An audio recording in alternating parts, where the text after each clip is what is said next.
Welcome to my new series called Nick Reviews Games. Today I will talk about Crackdown 3. First off, this game is awesome. If you want to feel like a god, then this will be for you. The gameplay was recorded on the Xbox One.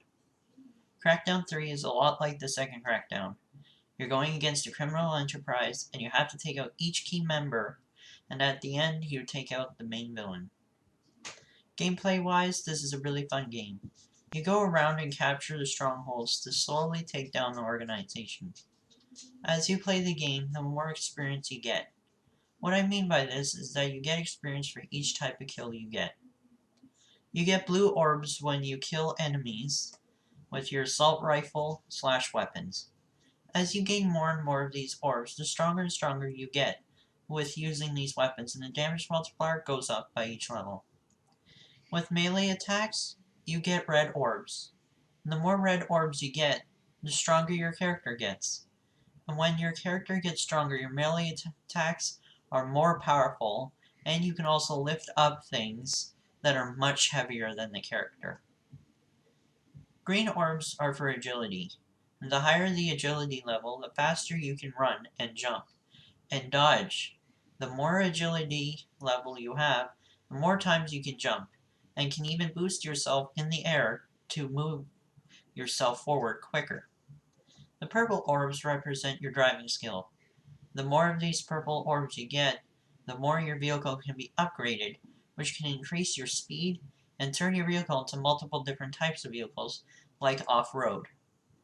Me personally, I do not use the car very much because it's more fun to just run around and cause chaos. And by the time your ability skills are all the way up, this means that you can run really fast and will have no problem running around the world.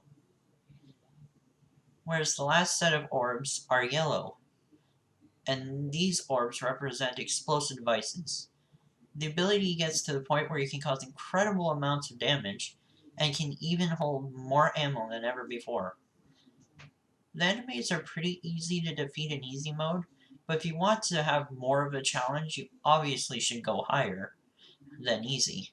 But if you want to feel like a true god at this game, and just have fun destroying things, play it on easy. The story is pretty easy to follow, and there aren't many cutscenes. The game starts off with the agents attempting to go to the city where the criminal enterprise is and destroy them. But while doing that, their ship was attacked, and most of the agency members were killed immediately. You get to choose which agents you can play as, and after this happened, I chose Isaiah Jackson.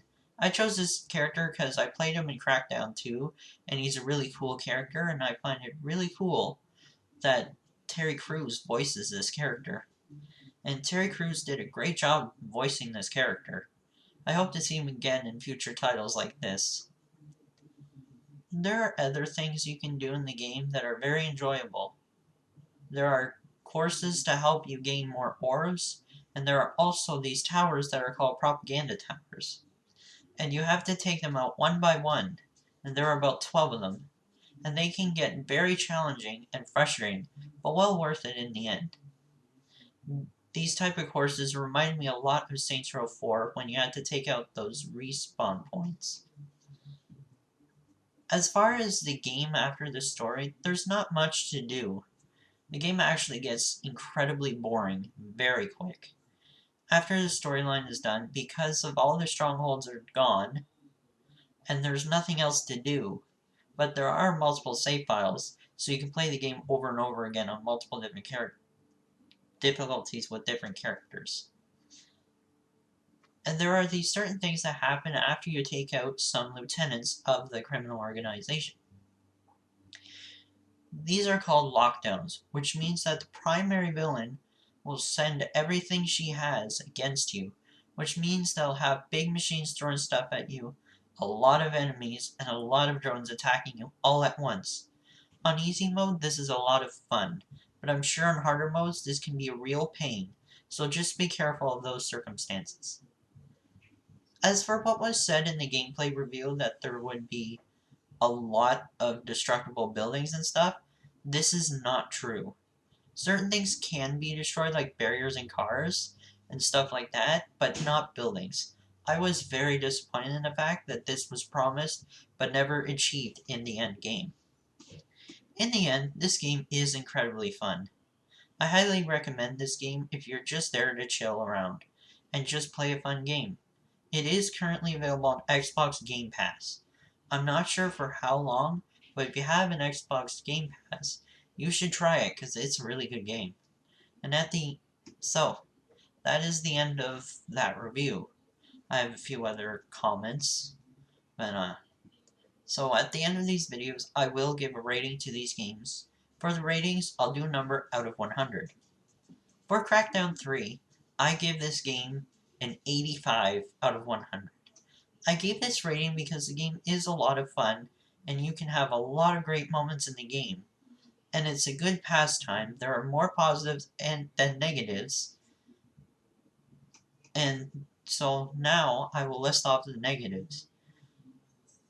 The negatives is that after you finish the main storyline, there's nothing really much to do, and the map could be bigger.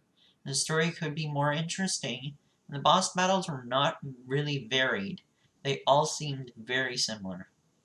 The positives are that it's a lot of fun blowing up things and just destroying everything in sight.